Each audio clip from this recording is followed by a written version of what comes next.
We'll call to order the Cook County Board of Commissioners regular meeting for March 10th. At this time, would you please join me for the Pledge of Allegiance? I pledge allegiance to the flag of the United States of America and to the republic for which it stands, one nation, under God, indivisible, with liberty and justice for all.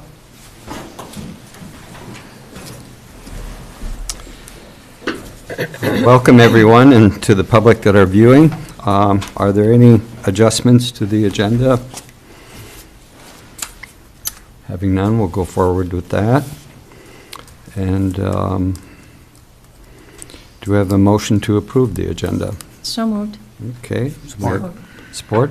All those in favor, aye. Aye. Opposed? It's recognized.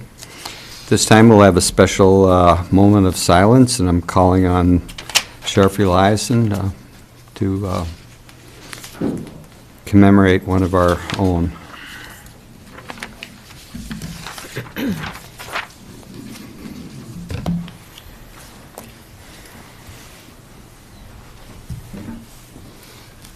Good morning. Thank you. We'd like to take a moment to remember the passing of Dispatcher Dawn Wagner. She passed away unexpectedly on February 29th, 2020. She was a fantastic dispatcher, and we would like I said, we'd like to take this time just to have a moment of silence, and then I am going to read a letter, and then Lindsay Milkey, our lead dispatcher, is going to read a letter.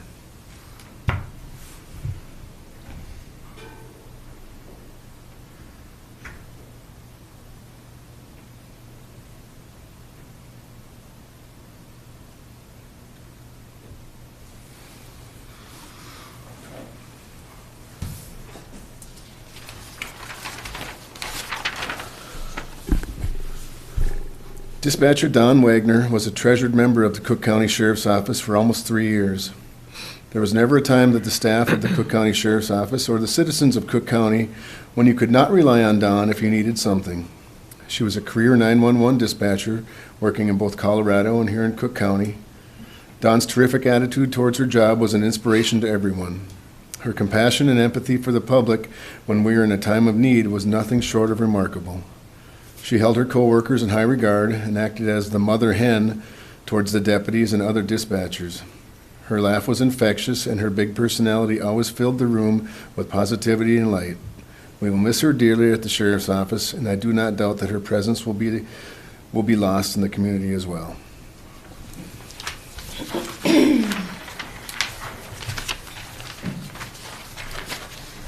To sum it up, Dawn was what every agency could ever hope for in an employee. She was dedicated to her job and to keeping the deputies and responders safe, whether on an incident or just out on patrol. Her mission was to make sure everyone she worked with went home safely on her watch. She even made sure that her furry coworker, Canine Eddie, was taken care of with the purchase of a first aid kit just for him.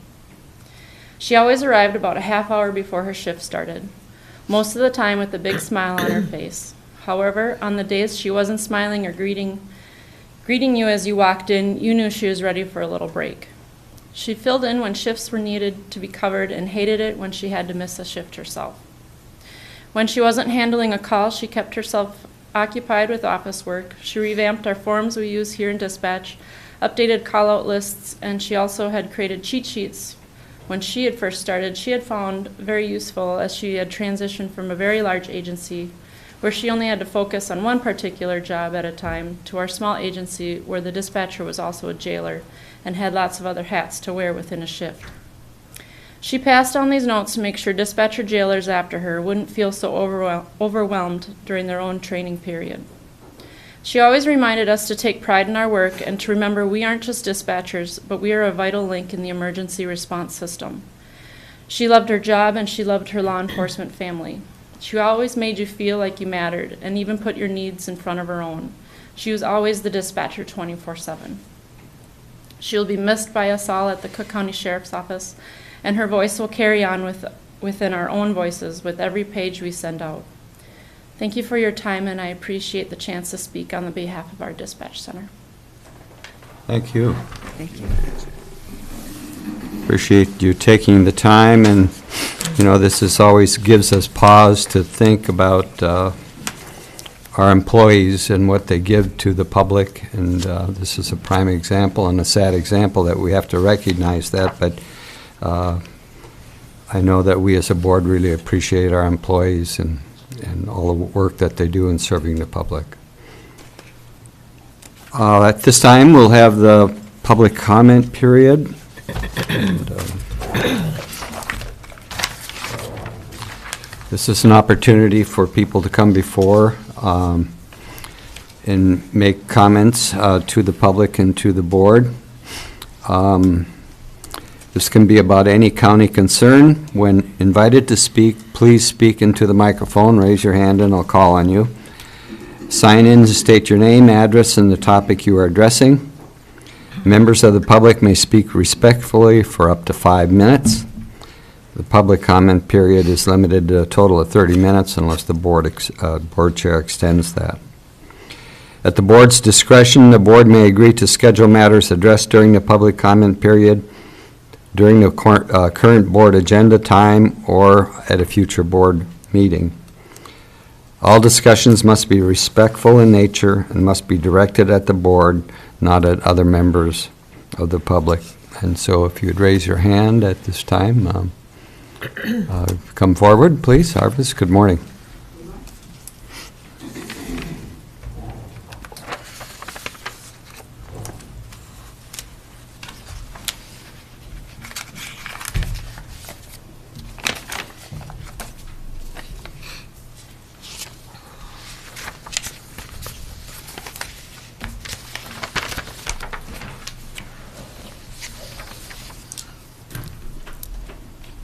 Hi. Hi. Morning. I wonder if you wonder why I'm here. And why I don't come to individuals to ask questions and get answers, though I know you all are available to do that. And I appreciate when you've responded when I've asked questions. A lot of times the reason I come and ask questions is because I think something needs to be asked in a more broader setting where there are more individuals who can hear the same question. I know you can't respond, but I do believe that there's value in all ears hearing what is being asked at the same time. To that end, I'm going to address something in the agenda. It's in the informational piece, so I know it's not a discussion or something that you're going to make policy or talk about today, but I do think that it's worth the community listening, asking questions about, and that is the piece from the EDA that deals with the assisted living. I think this is an appropriate time to ask because county money goes into the EDA and to support what they're doing, and it's our money. So what I'm asking about is this renewed effort to resurrect that assisted living discussion.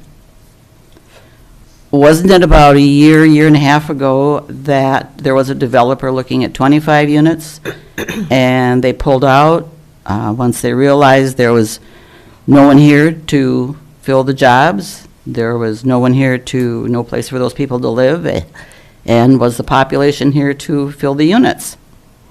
I might not have that exactly right, but that was my sense about what would happen back then. And maybe there were other issues. What has changed? There was a Canadian entrepreneur looking at doing some kind of a winery or brewery thing here, and I believe they withdrew because there was no workforce and no housing for that workforce. So what's changed? Have we found the essentials to allow something of this nature to succeed in a population? Do they really want assisted living? Will they be able to afford it? Do we have a workforce with the skills and the desire to live here? Do we have options for living that they can afford?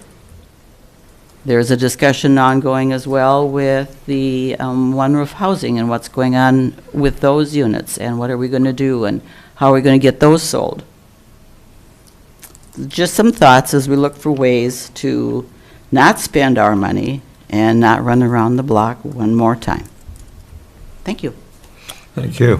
Thanks, sir. Anyone else? Okay, we'll close the public comment period. We'll go on to the consent agenda items. They're listed as follows. Does anyone want to pull anything, or are we ready to approve? Yes. I just wanted clarification on what a SAN server replacement is. Sure, I can, thank you, Commissioner, for the question. A SAN server is a storage area network server. It's a very specialized server that we use for backup of, backing up all of our other servers. So it's a very specialized server. That's why it's more expensive. In this case, as long as I'm clarifying, we have 3 of those. We're replacing 2 of them with 1.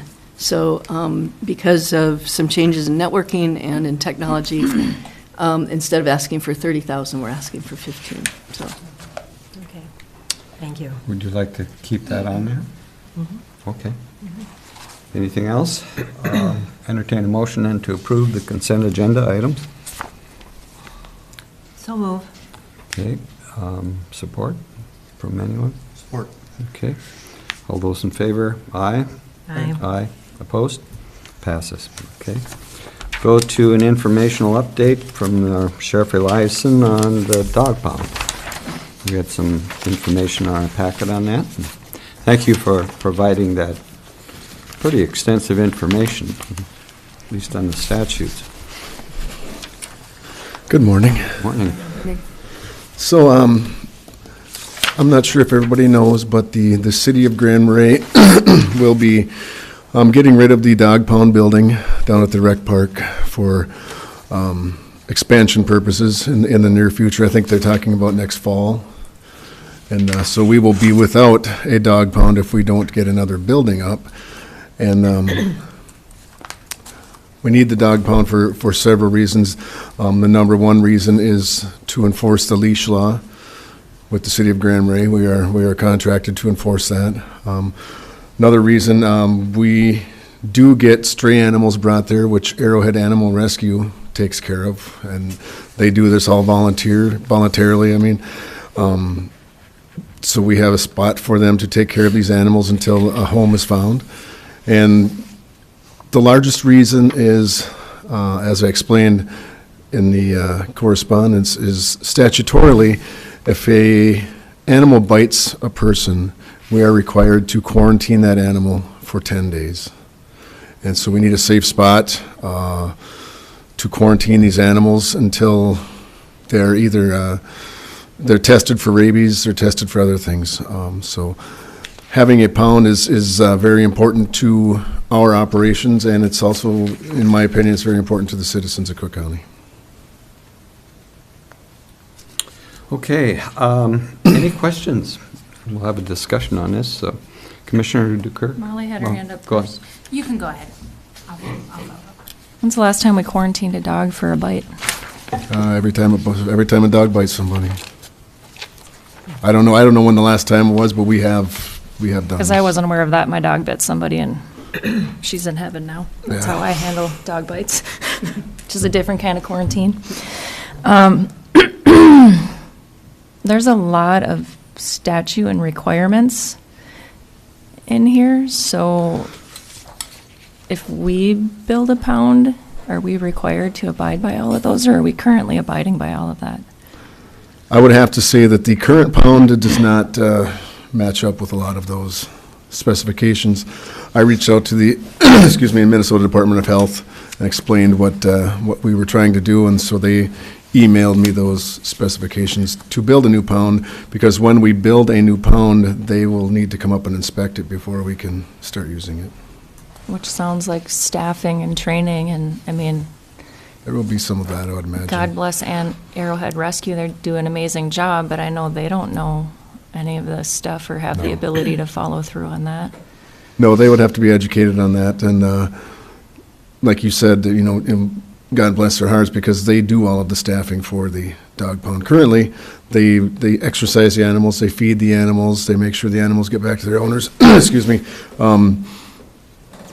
The only contact law enforcement has with the animals is placing placing them there initially and releasing them to the owner and collecting whatever fees we need to collect. It's a lot. Commissioner Storley? Thank you, Chair. So the construction costs and so forth and the move and everything will be finding a lot to put this out of the city rec and then constructing it perhaps some other place. So that's the city that's going to Well, bear the cost? we are partnering with the city. The city has agreed to give us a part of a lot up in the EDA lots up behind In Cedar Grove? Cedar Grove.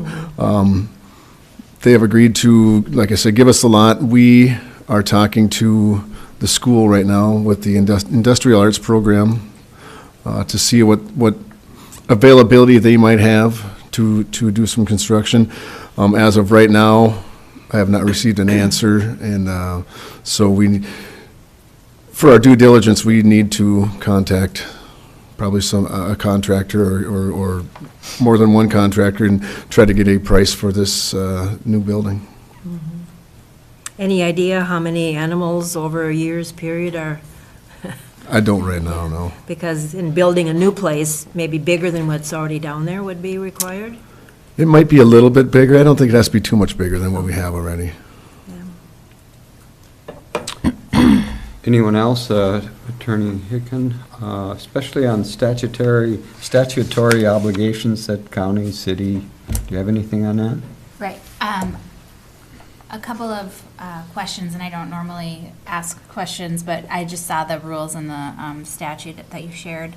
And I'm just wondering if there's another model in the state that a kennel co-owned by a city and a county that we could kind of take a look at and see if what have been lessons learned through that. And so we could kind of piggyback on that model if it's working.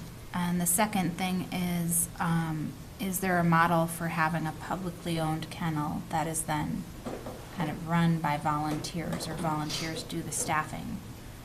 Because that, I think as the county attorney, I would say that is a model that perhaps could work if we had the right policies in place. And if there's a model that's already existing in the state, then maybe we could take a look at their policies and use them. So those are my comments. Do you know of any? I don't, Okay. no. That would take some research. Commissioner Dukirk? I know the city has talked about a lot in the business park, but the responsible party for that is the EDA, and they have not been approached yet to talk about this option. I know that there have been discussions swirling around, and we've heard rumors at the EDA that someone will come to us to talk about it. It's not on today's agenda. But I know that the EDA is supportive of helping the city and county whenever they can. They're just very wet up there. I guess to try to bring this forward, I've got a question of how can we proceed in a logical way? And do you have any recommendations? I have some in my mind, but how we're going to address this, we could look for models and who's going to do that.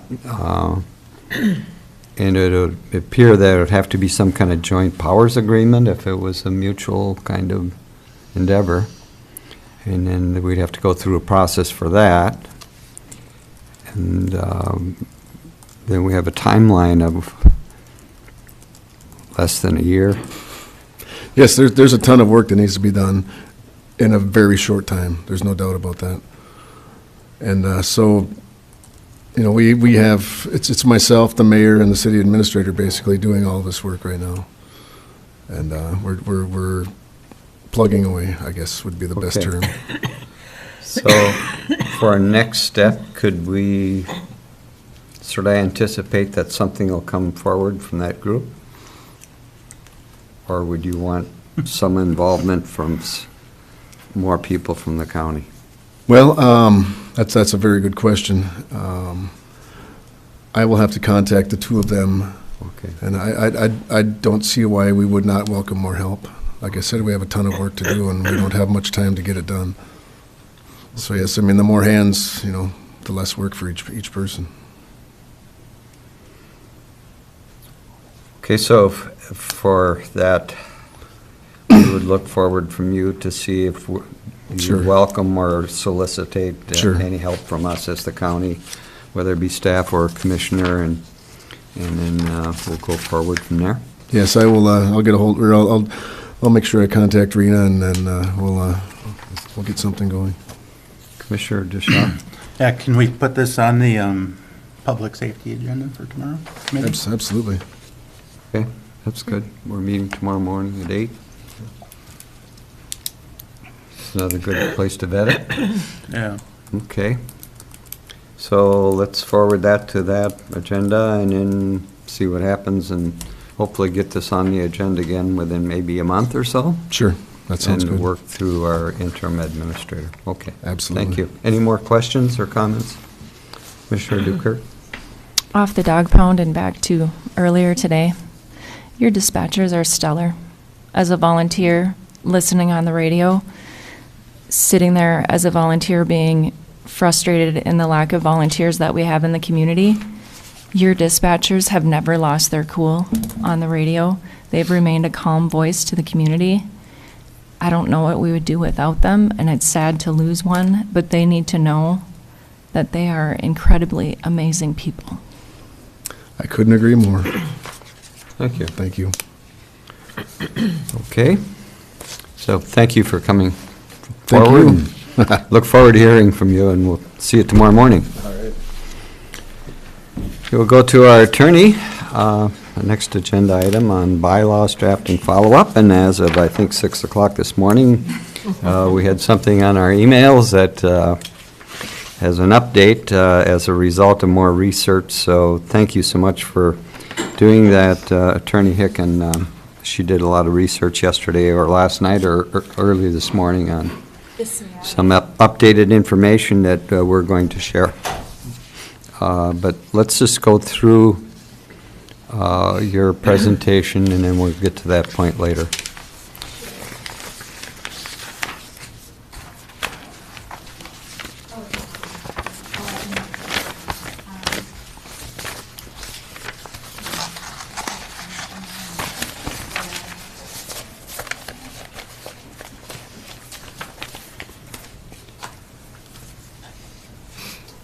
Is there something else that we could address beforehand? The PowerPoint presentation was emailed this morning, but I didn't, it was so last minute, it's not loaded onto April's machine to put on the TV, and it's possible I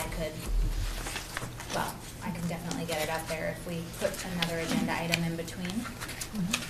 Mr. Chair, I could give Sure. my updates. Okay. While she's doing it. Okay.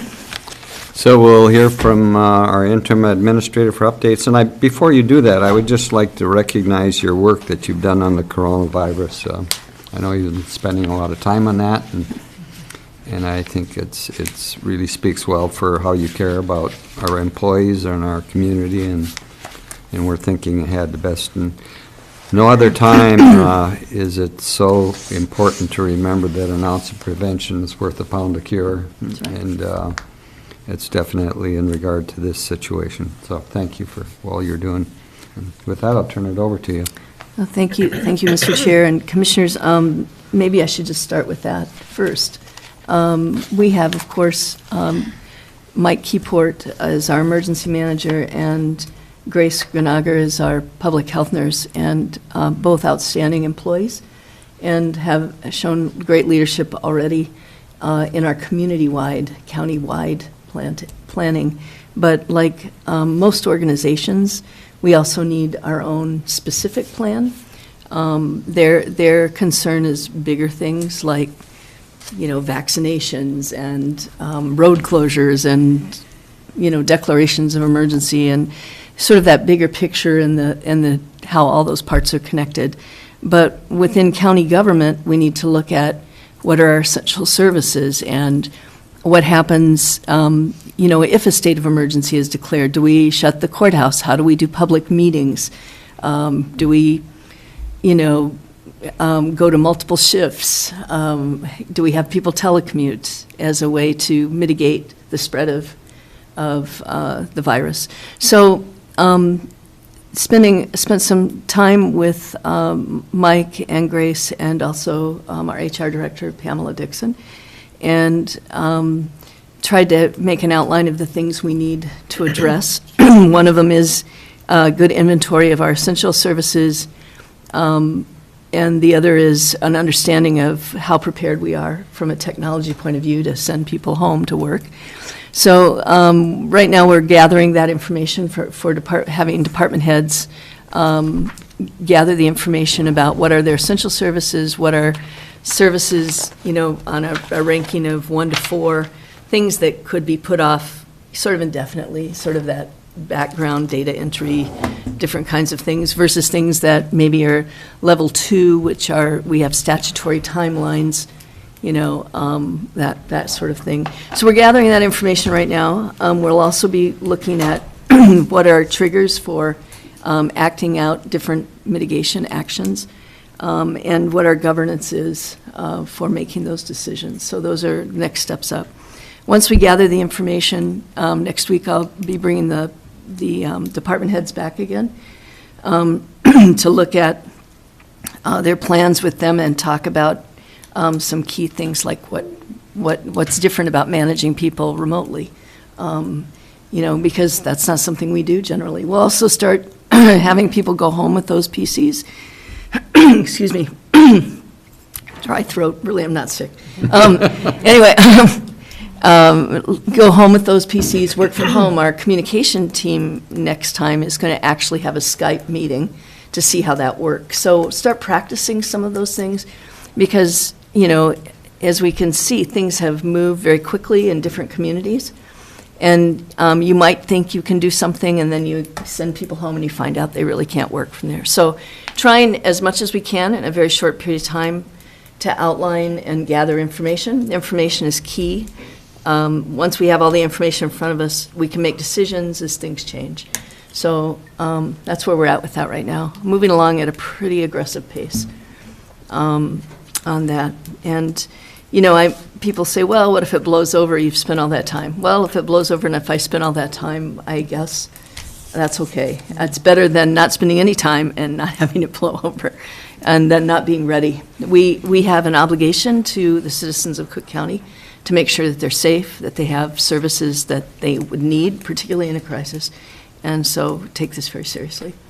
But the other thing is by defining all of our services, not just the essential ones, employees who are well can still work even if they're not here, so that they're not using up their sick time, which they might need down the road. So trying to balance that between reacting to a crisis and also taking care of our employees. So that's the update on that. As you might have noticed when you came in today, we're back on track, hopefully, for getting our windows in place. The new solution, they put one in yesterday. It looks really good, so it's going to be a good solution for us. And they think they will be able to do 4 windows a day is what they're aiming at. So we think this will get done here in the next month, finally. So that's good.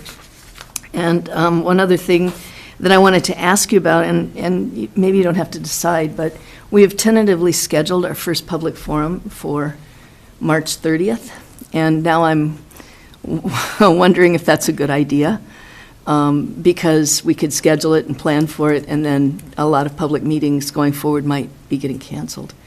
So I'm not quite sure whether to just keep going forward and then change it, when we get closer, or if we should maybe at this point change our strategy and do something more like a public survey to get some information for a public meeting later. I'm open to suggestions. I'll work either way on that. I don't know. I'm not necessarily asking you to take action, but I'm certainly interested in your opinions on that. Okay, let's open that up for any comments or Commissioner Dukirk. With all my FEMA training and going over SARS until I have it memorized in my head, My husband will tell you that when the first reports came up of the coronavirus, I was screaming at the TV when they kept saying this isn't anything to be worried about. So along that lines, I say reschedule the March meeting just to be safer. I like your approach of being prepared rather than waiting until it happens and then reacting. And we don't have a lot of citizens here in March. That's true. That's a good point, too. So to give us more time to plan it and do it right and get more input prior and have more participation, I'm fine with waiting and erring on the side of being careful. Thank you for that. Anyone else? I think it'd be a good idea to postpone it. Okay. Well, maybe what I will do is work on a survey that we could send out or put out on, on our website or on social media, or send it out to key people or whatever, and gather some baseline information that we could use then to discuss in a public forum. So think how about if That's excellent. I start putting that together and I could circulate that to the board for their comments? And we haven't had a budget meeting yet either. And I We know haven't. that that's important to the public. Right. Well, I was hoping that this information would feed the Budget Advisory Committee. So the goal of this first forum was to talk about some elements that could be used in our strategic planning and in budget planning. So maybe we can redirect that right now for a survey and still keep the other things on track in the short term. Awesome. Thank you for that. That's all I've got today. Any other questions for me on anything that's going on? Okay, thank you. Okay, going back to the bylaws drafting on sections 3 and 4. And I guess I'll turn it over to our attorney, Hicken, to see how you would like us to address those issues and in what order. Thank you, Mr. Chair. What we're here today as a follow-up to our last meeting where we addressed bylaws. We're not addressing anything new, except I do want to talk about video conferencing, a regular board meeting or a meeting of the board. That's new and that's related to emergency planning. So we'll address that today. But other than that, this is rehashing the meaning of, or the sections related to special meetings and emergency meetings. The board had requested more information on those two definitions and asked that they be split up in the bylaws, which makes sense. And then we also need to address and make some decisions about recording and broadcasting. So let's start with special meetings. This is the proposed language that was in your packet. The Cook County Board may, by board action, and then this is optional language, or by direction of the county administrator with consent of 3 members, establish a special meeting. Special meetings are meetings not conducted as part of the normal schedule, but planned far enough in advance to be scheduled. The discussion and the board's actions at the special meeting are limited to only those topics specified in the notice of a special meeting. So some of this is from statute. I've taken out the language about how we notice special meetings from this specific section, and I put it in the general section about open meeting law, which just says we're going to notice every meeting pursuant to statute 13D04. I thought we didn't need that in this specific, we didn't need to lay out specifically how they would be noticed.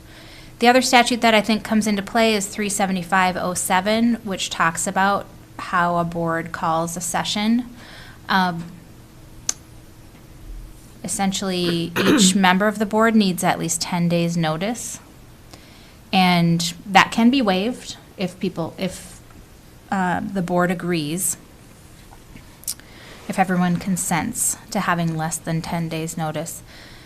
And the other thing it says to take note of is that sessions shall be called by a majority of the board. The way I've drafted this language, I've tried to create a mechanism that's consistent with the statute, which allows for calling a special meeting without a vote or an action taken at a board meeting. Because what the statute says is a session can be called by a majority of the board. It doesn't say that a session must be called by action of the board. We've had situations in the past where we've had an agreement that needs to be signed or an issue that comes up that just can't wait for the next regular meeting. So I'd like your feedback on my proposed language, whether you want that bracketed language to remain. Okay, so let's address that this time. Any comments or questions about that?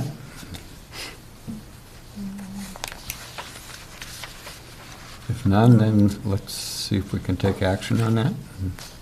Would entertain a motion to approve that.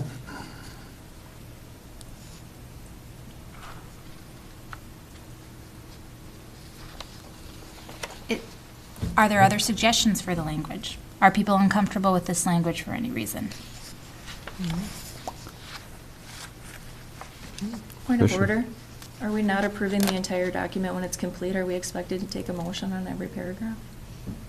I thought you were just going to bring forward these items, but that's a good point of clarification. I'm not asking that action be taken for every single section. Okay. I mean, I think it makes sense to ask if there's consensus of the Okay. board that this language Yeah. is good to go. We were Yeah. just asked to make a motion on that. Okay, no, that's fine. I know. That's okay. We can go, is there anyone that disagrees with that? We could say consensus, we can go forward. Okay, all right, continue, please. Thank you. I'll leave the bracketed language in then. Just making a note about that.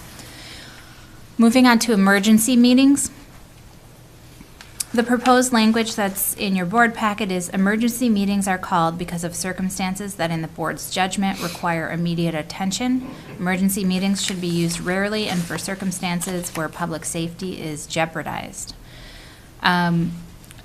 The language about when to call an emergency meeting is actually much more vague and than this is, and more broad.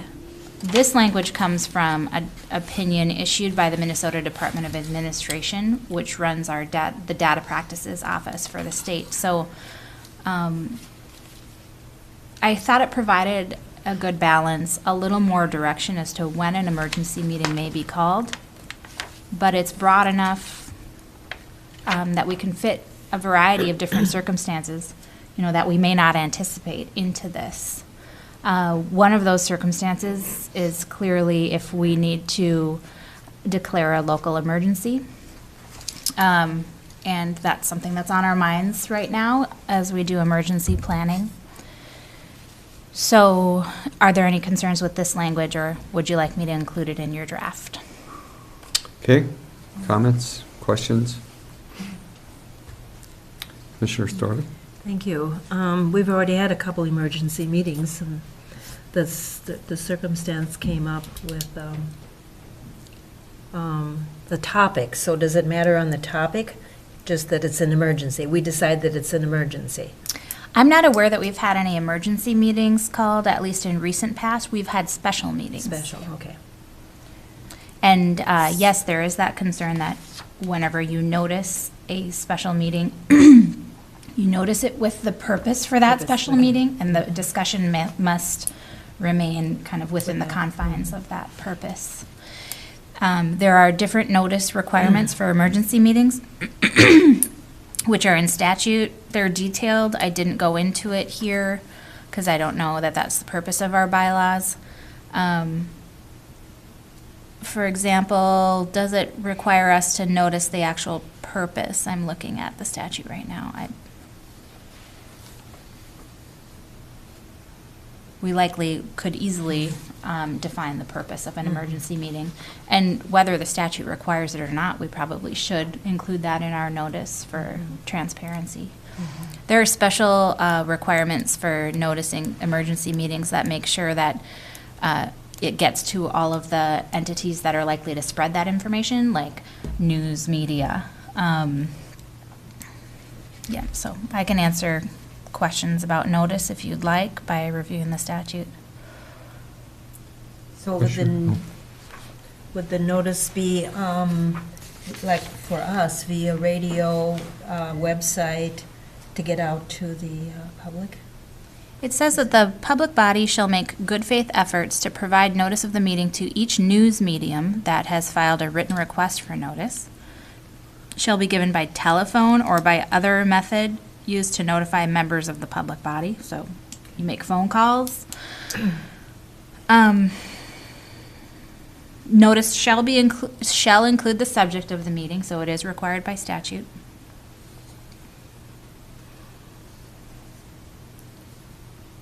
Excuse me, Mhm. Attorney Hicken, is this mostly for when the county is going to declare a state of emergency or take certain actions in, like, in the situation right now, or if there were a fire, or is that generally when this is used? Used rarely and for circumstances where public safety is jeopardized. That's the guidance from the Department of Administration. Also in the statute, it says, an emergency meeting is a special meeting called because of circumstances that, in the judgment of the public body, require immediate consideration of the public body. So that's it. It's not specifically required, it's not limited to the case where we need to declare a local emergency. But that Okay. is certainly one purpose that would justify an emergency meeting, so long as public safety is jeopardized or it requires immediate consideration. Commissioner Duker? Should probably discuss at the emergency preparedness or the public safety meeting, the use of code red for notification. We have not had an emergency meeting since I took office in 2013, and code red came after I was elected. So that might be one option for notifying the public of an emergency meeting. Mhm. That's a good point. It's good to. Any other be able- questions, comments? I think that's great, and it's great for us to consider that perhaps in the emergency planning that's going on. I don't know that it belongs in the bylaws since it's more procedure, it's but training. yeah. Okay, Okay. so I think, is there any objection for not including this? Okay, then we'll just go ahead with that then. Okay, I have 3 slides here that I've provided on the subject of meetings by video conferencing.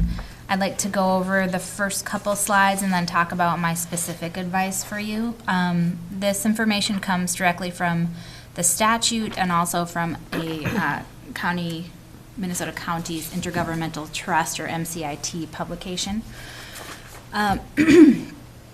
Our county administrator had asked that I do a little research on how we are legally required to hold meetings while also being aware that we don't want to spread an infectious disease or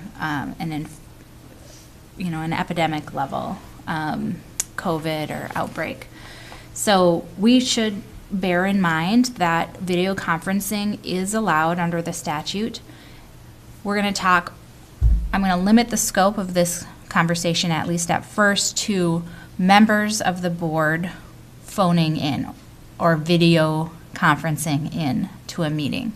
And then we can talk about public presence at those meetings. So a member of the board is allowed to video conference in under certain circumstances. Those are listed here. The location where the member is calling from needs to be a public location, maybe a Starbucks, maybe a public conference room in another government building, maybe a public library, something like that where members of the public are generally allowed to go.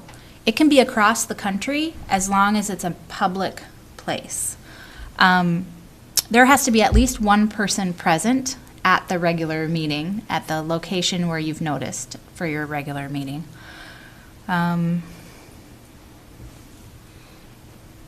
Also, all members of the board need to be able to see and hear everybody.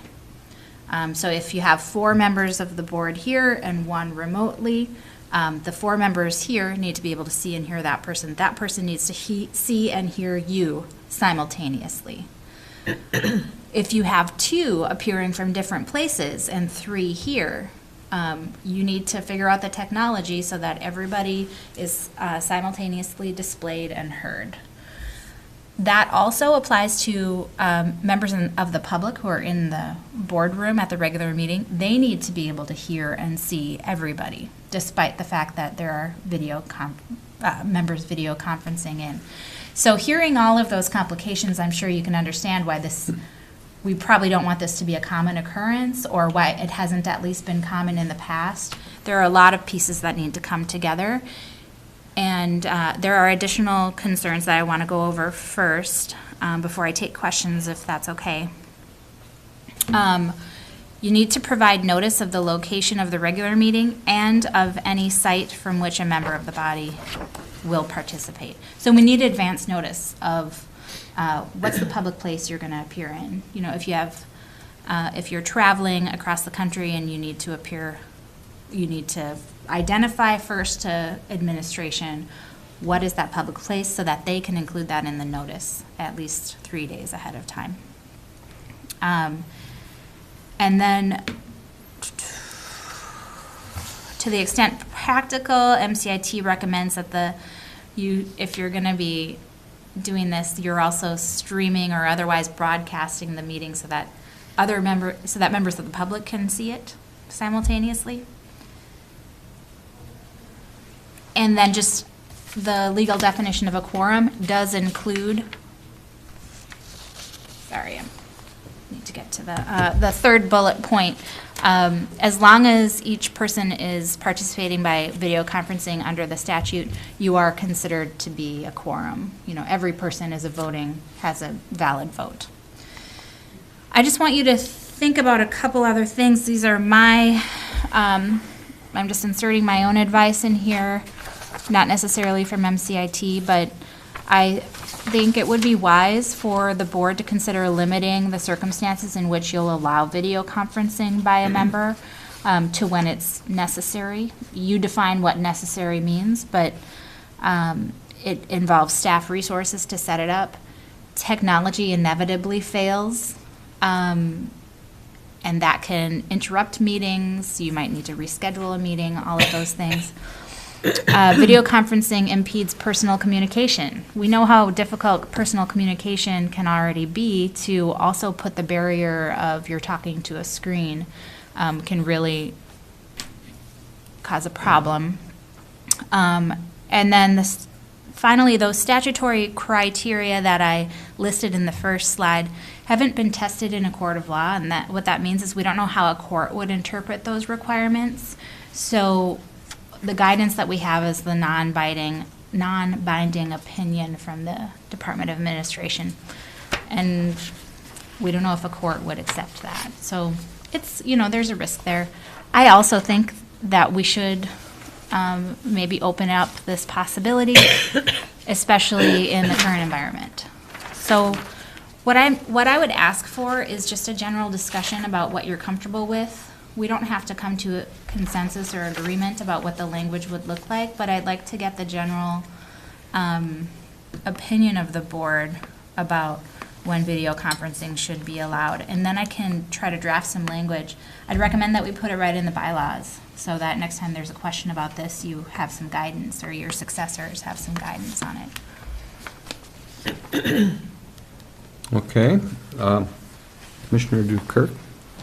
We actually did this during Y discussion. Sue Hakes was in Florida, and every single rule in here was followed and was publicly noticed, and she was in an area where the public could participate, but she was not allowed to vote. But because of her involvement with the project from day one, it was imperative that she be part of the discussion.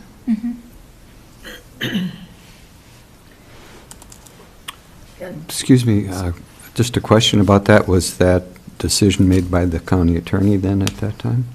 Probably. Okay. All right. Curious. Is that how you would interpret it, or? No, my interpretation Would be this. And I don't remember if that was the former county attorney or if it was me, but looking at the statutes now and the guidance from MCIT, I certainly it says that as long as you abide by those statutory criteria, your vote should count. You're considered part of the quorum. It was not Molly, it was 2013. 2013, a murky year for legal Okay, advice. Commissioner Starley? Thank you, Chair. Basically, I think it's very good guidelines. I've often thought about, the only thing here is that if you're sick or you've had major surgery, you're probably not even going to be Skyping in from your home. You can't get out. So the notice of 3 days ahead in a personal situation would be moot, I guess.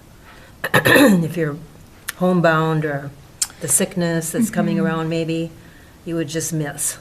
Other than FaceTime, there's no way you can really. If you're find homebound, that'd be difficult. Yeah. You'd have to say, my home is open to the public. it. Right, Anyone can show up. yeah, right.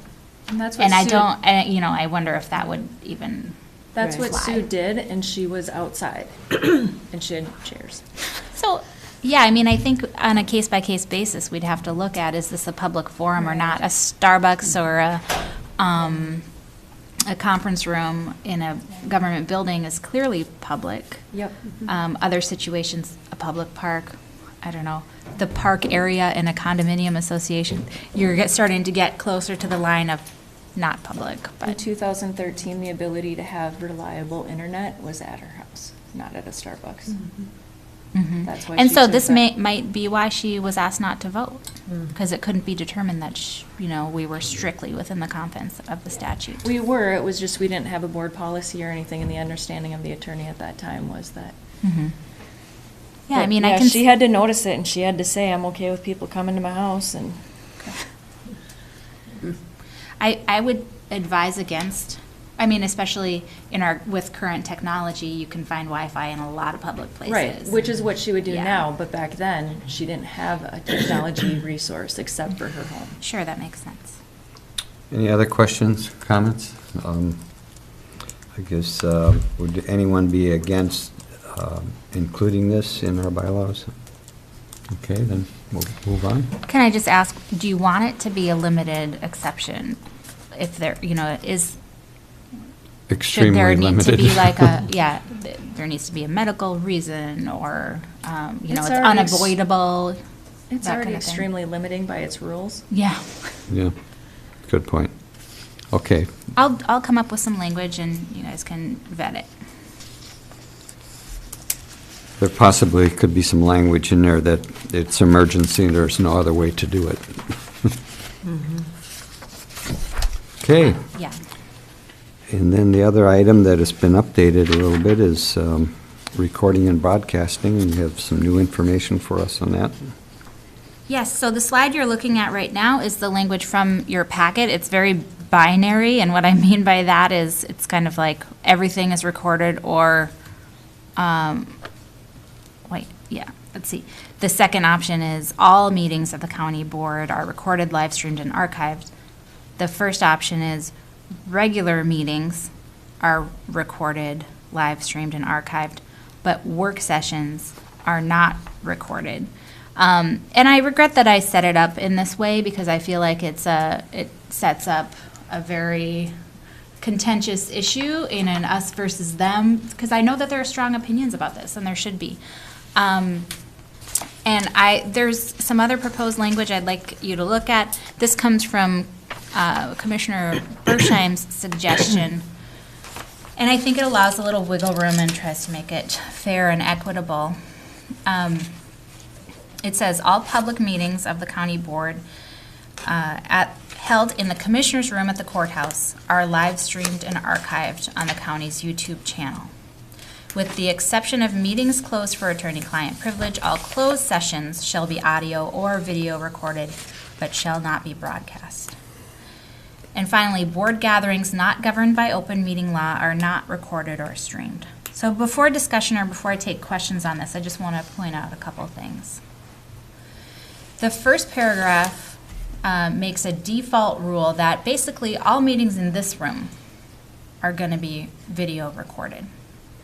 There's no exception really that is provided to meetings of the board in this room are recorded, unless it's a closed session. The technology is here. This is a system we're used to. It takes few resources to engage, as far as I know.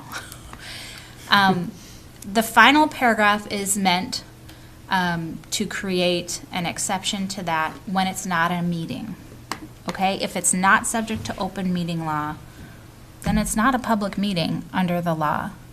And there are legitimate reasons that the board should be able to interact while not under scrutiny. Most of that has to, and this is supported by the law, when you're talking about your own relationships, your own communication as a entity, which is absolutely necessary that be effective in order for you to do government business. An example would be some of the workshops that were held last year with Mariah Levinson, I think up at the clinic. Those were closed sessions. Here's the legal kind of guidance on those types of sessions. The Attorney General, in a past opinion from 1975, determined a long time ago that those kind of trainings that are to establish more effective lines of communication, to strengthen the understanding of the collective responsibilities of the body, to develop skills in decision-making, delegation of responsibility to staff, more effective planning. Those types of training sessions are not meetings under open meeting law. Open meeting law doesn't apply. That means that in these kind of trainings don't necessarily need to be public. And I think that's good. Not that my opinion matters. I mean, what matters is that it's legally allowed and you can see the justification. You have a session coming up which is related to Speak Your Piece. And, you know, that's the kind of session I think it's contemplated that it would fall under this kind of exception to open meeting law. And so the third paragraph is meant to kind of create an exception to your default rule. And it's not even really an exception because we're saying these types are excluded from the definition of meetings under the statute. So board gatherings not governed by open meeting law are not recorded or streamed.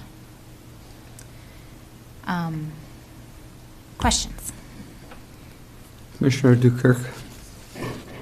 In our previous discussion, I wrote down and underlined what you said. Technology inevitably fails. Mm-hmm. This technology, that bad boy right there, has failed us. It's not perfect. Mm-hmm. So that paragraph, I cannot approve that. I cannot support that. It sets us up. You gave us all the information. You've told us numerous times, and I know you say you're not part of this decision-making, but when we are on camera, it is data that has to be stored and protected and available for the public, and we are setting ourselves up for a lawsuit with this constant recording of things that are not required for us to be recording them. We've had MCIT meetings. We have all been trained numerous times by MCIT that we are on a slippery slope and that we're doing things. And now we have the ADA compliance, which is very hard to keep up with, and things are constantly changing. And so I know we want to be transparent. I know we want to have the public involved and be able to watch and see things. And I know because of the number of people that are not here, it's important for them to see it. But we also have a responsibility to protect the county from lawsuits. And we don't take that into conversation when we're having this discussion about this. You know, we had a citizen, and it's been brought up several times that I forced a citizen not to record on their phone. Well, what happened is that citizen came in. There's nowhere in here for them to plug their phone in to record the meeting. They were running out of space, and I said, oh, don't worry, it's being recorded. Guess what? It failed that time, and it wasn't recorded, and so, you know, I'm continually being shamed for that because it didn't get recorded. Well, none of us knew that was going to happen. The light was on. We thought it was recording. We were watching it. It just didn't store it. Mm-hmm. And so we set ourselves up. I set myself up. I put all my faith into that recording device that it was working, and it failed us. So I think this meeting, you know, in the next slide when you talk about meetings of the board and working with to the next slide after this one. Training program. More effective times of communication between the council and the community. To me, that's a committee of the whole. That was the intent of the committee of the whole, not to be live streamed. And that's it. Commissioner Storley? I look at a training program as in, we're being trained in something, whether it be one that's coming up, Speak Your Piece, or whether it be a leadership, or whether it's a training. It isn't part of a session where we hear from different departments as to what they're talking about and what they would like to present to us in the future. That's not training. That is just information. Committee of the Whole is information, not training, the way I look at it. Commissioner Dukert? That's true, it's not training, but it's lines of communication between council and community and strengthening understanding of the collective responsibilities of the council. And if you want everything recorded where staff work with us, then that means everything that we go to with staff that we make future decisions on should also be recorded. We have meetings with staff all the time.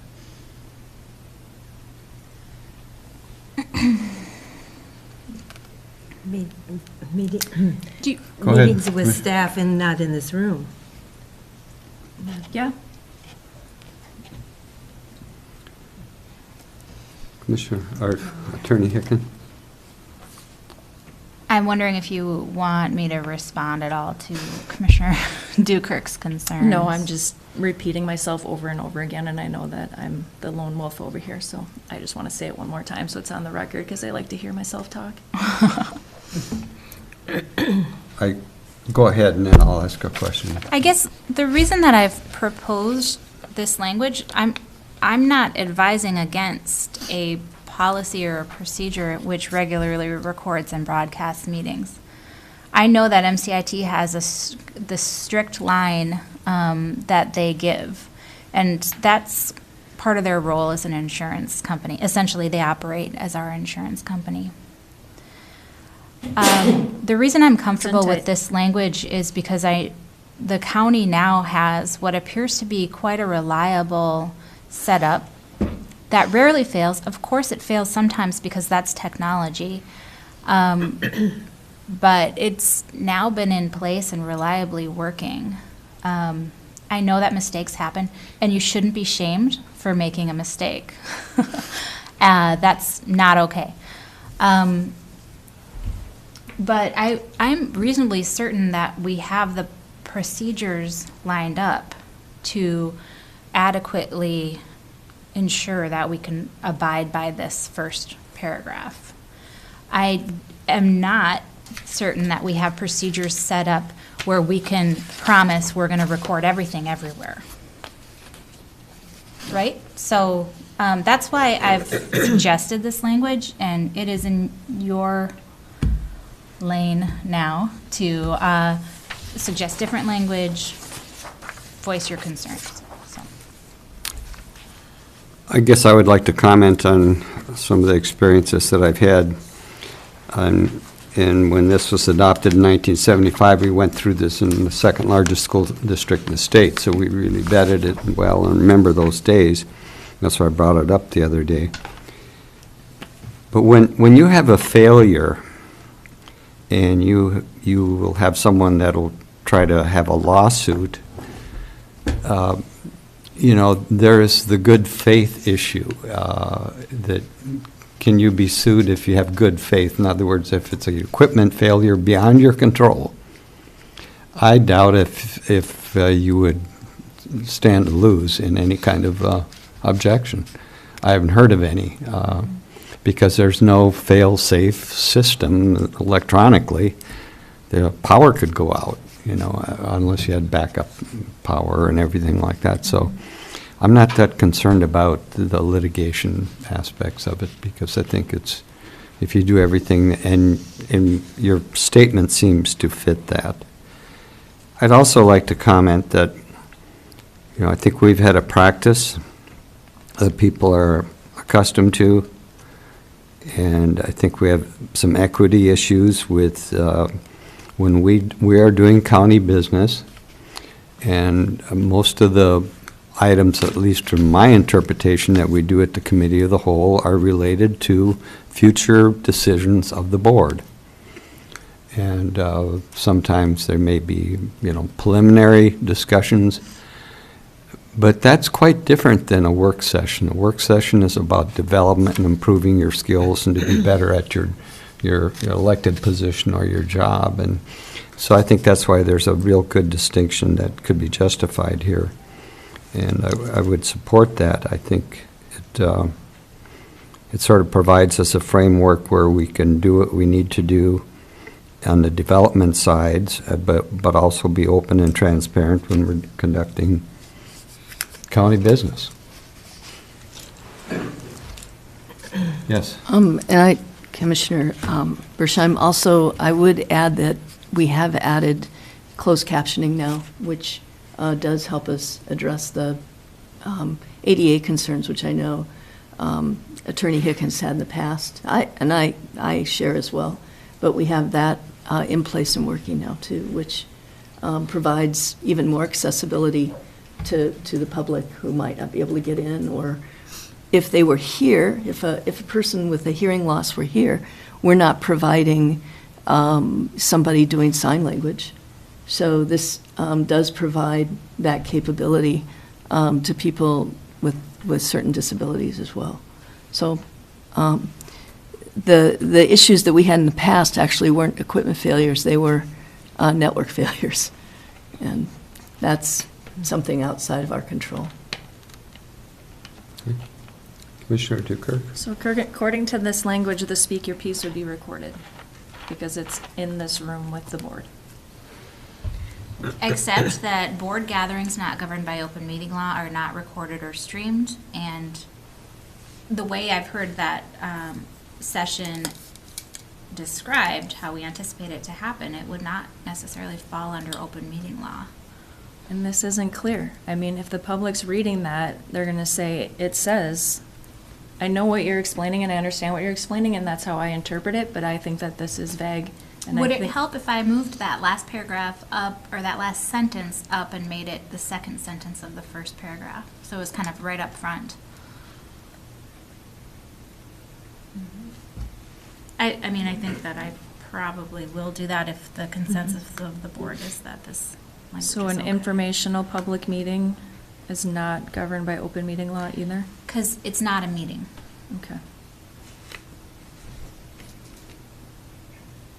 I mean, you just use the word informational meeting. It's going to depend on the very specific purposes of that gathering. That's why I'm using the word gathering. Yeah. I mean, I not just meeting, prefer and if that- it was county board meetings and committee of the whole, and then there'd be no confusion. Those are the only two recorded. And that is the effect of this. If I could just comment too, that we would, by some kind of announcement, indicate how this fits into the open meeting law. In other words, when we're speaking of speaker piece session on the 30th, that we would announce that as a non-open meeting law, and it would be a work session. I think that's a good idea. That's also supported in, the research that I did. It's recommended that if you're going to gather and a quorum is going to be there, you should give notice that you're going to gather and the purposes of your gathering.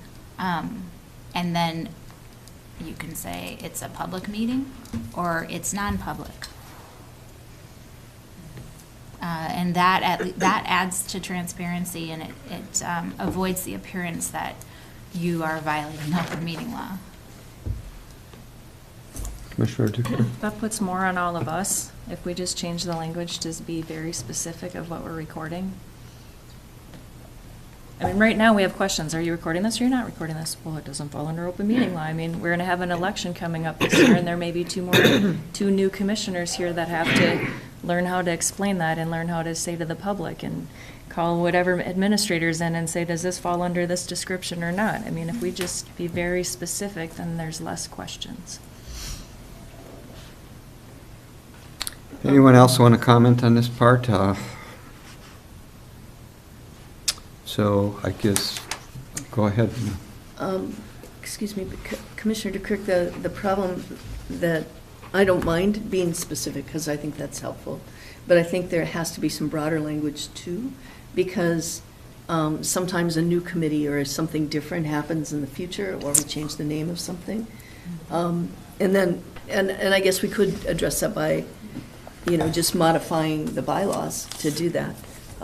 But sometimes something comes up, and if it's too specific, then sometimes it doesn't capture something it should. By vote of the majority of the board, other meetings may be recorded. That's a good suggestion. Because so far at this point, it's whoever happens to be the chair says, oh yeah, we should record this.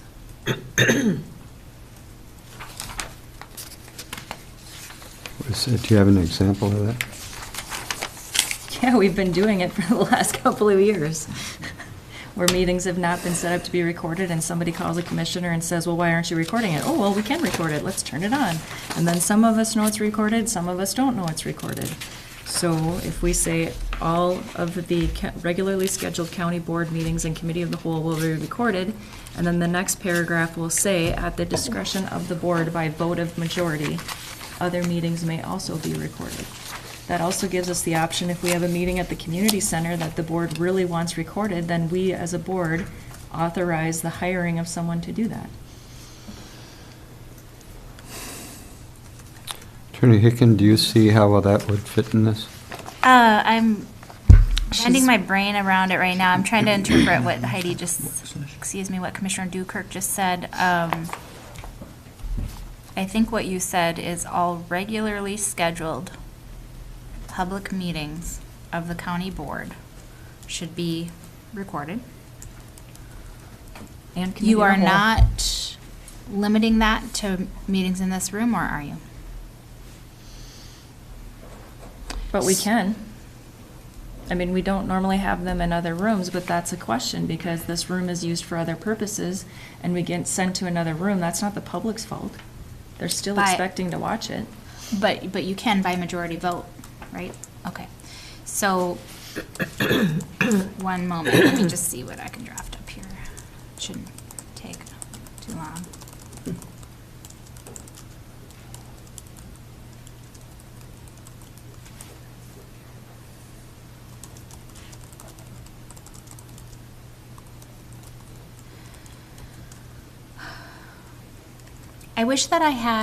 I wish you could see me typing.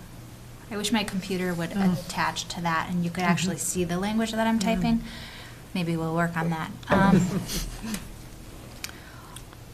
Here's how I've modified it. Take this as the start, what you have on that screen, but instead of all public meetings, it's going to say all regularly scheduled public meetings of the county board held in the Cook County Commissioners Room at the courthouse are live streamed and archived on the county YouTube channel. I'm going to say are video recorded, live streamed, and archived. A second and new sentence. By a majority vote of the board, other public meetings may be video recorded. And then I'll make the language match, so it says video recorded, live streamed, and archived. And then a third sentence, same paragraph, board gatherings not governed by open meeting law are not recorded or streamed. Fabulous.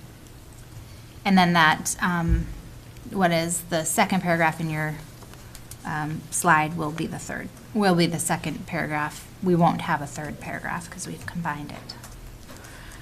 Do you want me to put that in your next board packet? Sure. Okay. Okay.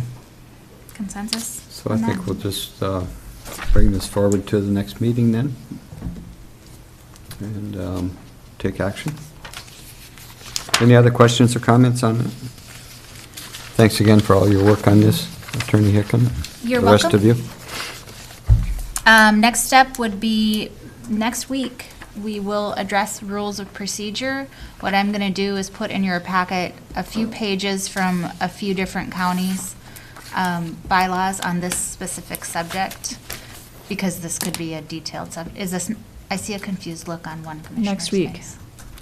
Committee. Next meeting. Are we I'm doing this sorry, at that's committee of the 2 whole? weeks from today. Yeah, Yes. I just thought maybe you were going to be at committee of the whole for more fun.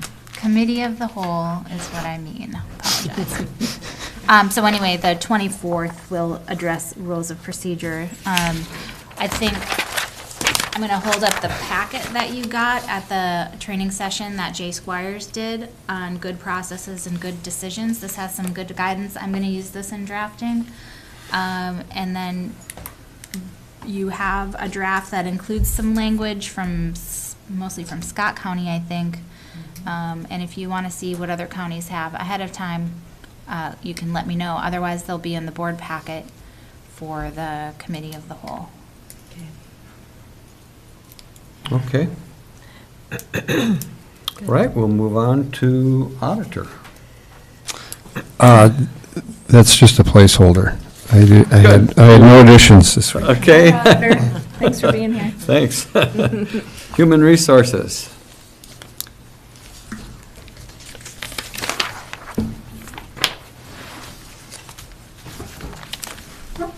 Good morning, Chair Bershheim and Commissioners. Morning. I am here to request that we are able to post an advertisement for a dispatcher jailer for the Sheriff's Department. This would be at a grade 140 and a step 1 at $20.11 per hour. Motion to approve. Support.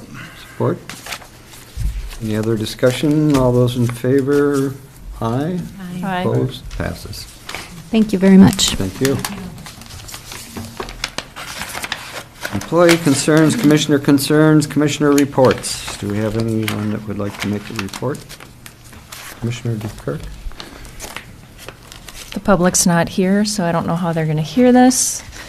EDA meetings are at City Hall. There's one today at 4 p.m., open to the public. That honestly is where you should address your concerns and have your questions for different items. And yes, they do levy the taxpayers. And what I find really interesting is that I sit there and look at the levy and I'm like, okay, so we have a lot of citizens that are concerned about spending, but none of them ever show up to the EDA or question anything going on at the EDA, and I find it rather interesting. But more importantly, I would like to address the assisted living. The reason why it was changed from 25 to a lower number was because there was conversations with Kimber at the hospital. There were many, many conversations, and the need and the actual need in the community was addressed, and that's why it was changed. So due diligence was done. The EDA also addressed the concerns of having adequate staff, of the shortage of housing in the community, and also the shortage of daycare. So the agency that we worked with, first time that they had ever been asked by any community when they were coming in, is we said, yes, we would like to partner with you. In that partnership, you not only need to provide assisted living, you need to provide housing for your staff and daycare for your staff. And they agreed to that. What happened after that is there were changes in their organization and changes in the structure of their company, and that is why they took a step back. That is the only reason, and that is their business, and I'm sorry, none of your business. And now we have another entity that is come forward, and they know the history of what we've been working on. We do need more assisted living in our community. And we do have partnerships with the hospital and with the clinic.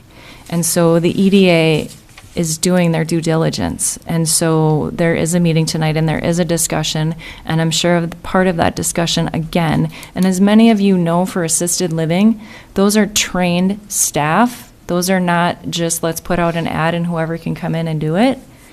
There are requirements. There are a lot of laws behind that. And so we know that it will be very difficult to even get that type of staffing in our community. And we must provide housing for them and daycare for them to get them here. And so it is a huge obstacle for an agency like this to come into our community. It is not a small feat. So we should say thank you to Spectrum for taking that into consideration. And if this group that comes to the EDA tonight is willing to move forward with our requirements that they aren't held to in other communities, we should give a big thank you to them, because we are unique here in Cook County. We are aging faster than the rest of the state. We have some huge struggles, but like I say, there's no point to Minnesota without us, and we're super special, and so we just make things work. Thank you. Any other reports? Yes, Commissioner Storr. Nico. Well, I'll give preview of what I have been attending, and then I'll be more specific when we have our Health and Human Services meeting next week. So what I'd like to do is say from the Health and Human Services Policy Committee that I attended when we were down at the Minnesota Legislative Session. One of the biggest concerns is mental health and substance abuse disorder reform. And so that is an issue both within the state, and then when I went out to Washington, D.C., it also further caused our discussion to go for 8 hours in one day in terms of voting on that is one of the top topics that we want to send to Congress. We need a lot of reform and help in that area. At our Minnesota legislative meeting, Commissioner Malcolm has formed a Blue Ribbon Committee to look into developing educational sources for vaping education that could be used in the schools, and also ways to develop a stronger health system with tribal partnership. So she's working on that. They've asked for volunteers, I'm thinking, but it does require some trips to St. Paul, so I'm not jumping in with both feet right now. So NACO, National Association of County Organizations, is held out in Washington, D.C. every year, and every few years I feel it's important to be at the table. So I did go this year. Briefly, we had great speakers. General Colin Powell was there talking about leadership, and he's actually giving an opportunity for anyone who wants to sign up for his leadership course. Thinking about that. Ben Carson, who is the HUD secretary, talked about the work that they're doing in housing and in places for senior centers and all of that. The Interior Secretary, David Barhart, also gave a rousing speech about what's going on with the Interior Secretary area. But for most of the people there, and it was a privilege, I would say, President Trump came. The hotel was not exactly set up for this, so we all got in line at 6 in the morning, but we were able to go into the ballroom at 7:30, and these speakers preceded President Trump. He spoke for about an hour and a half. He thanked all of us for our county work and proceeded to explain how important county work is done, and appreciated everything that we were doing. So that was very interesting to be there and to see the enthusiasm from the crowd. And it had not, a president had not come before NACO since 1996. So he made a special effort to be there. Basically, besides the Health Steering Committee that I'm on, I attended long-range planning for health and equity in communities, support for rural hospitals, health and justice, rethinking recycling, which was interesting. We had a commissioner from the metro area serving on that, and leveraging for federal policy. The end of our session, we ended up going up to the Library of Congress, where we met with our senators and representatives. A couple of the senators weren't able to come personally, but they sent one of their staff, so we all had questions for each of the senators or representatives. I happened to be designated from District 8 to speak to Representative Stauber, and my question was on transportation, and he assured me that they're working diligently to get more money out into the counties for transportation, bridge work and all that. So it was a busy 6 days. And unfortunately, the aura of coronavirus was always on everybody's mind, but I think I evidently scooted in and out before anything drastic happened. So I appreciate the fact that I could go and be supportive in this, and we'll see where it goes in the future. Well, thanks for your willingness to go and report. Any other meeting updates? Okay, we have meetings coming up, Transportation Alliance Day at the Capitol on March 18th in St. Paul. There's a public forum on the community, at the Community Center on March 30th from 6 to 8, which is going to be postponed and until further notice. And we'll have the Commissioner Training Speak Your Piece on March 31st at 8 o'clock. And we have an AMC Leadership Summit that many of us, I think most of us, will attend on April 1st through the 3rd, as well as some of our department heads. And then we have a county administrator interviews for April 20th. And the Board of Equalization is scheduled for June 18th. Anything else, Commissioner Yes, Story? important. Tonight is our annual meeting for the townships, so I call it my marathon night. Okay. So I'll be going to Schroeder, Tofty, and Lutzen, in that order this time. And we have some correspondence memos that were included, and then March anniversaries. All right, not that many in here. We have Jonathan Bauman, 5 years with the Sheriff's Department. Courtney, 26 years in the Auditor's Office. Olivia, we have 1 year for Olivia, but as you all know, Olivia was here previously and left for a little bit, and we were able to get her back, so 1 year plus. Thank you, Olivia. We have Warren, as everyone knows, lovingly called Festus, 14 years at the Highway Department. Bill Lane, 14 years in Land Services. Teresa Oberg, 10 years in Soil and Water. Randy Roberts, 2 years at the Highway Department. And then our lovely Rena, who is filling in as our interim administrator and our MIS, 6 years. Thank you. My pleasure. Yeah, thank you. Thank you, Commissioner Dukirk, for doing that. Anything else? I guess then we will entertain a motion to adjourn. So moved. Okay. Meeting adjourned.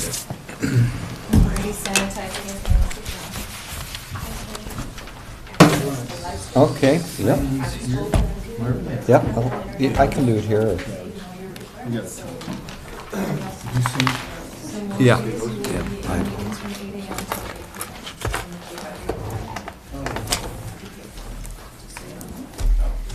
Sorry about the side of your truck. Today, I thought there was more room than that. because you'll get all my